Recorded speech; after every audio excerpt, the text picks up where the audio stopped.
my personal perception and belief and philosophy is that AI is most effective when it is combined with human expertise. And so to that end, do I think it will replace the workers?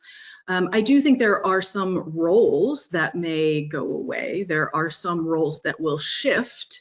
But at the end of the day, I do believe that there still will be humans in the loop, and it's important that there are humans in the loop. You know, one of the things that we're seeing is as new younger generations come on board to any company, they're expecting access to new and next-gen tools, including generative AI.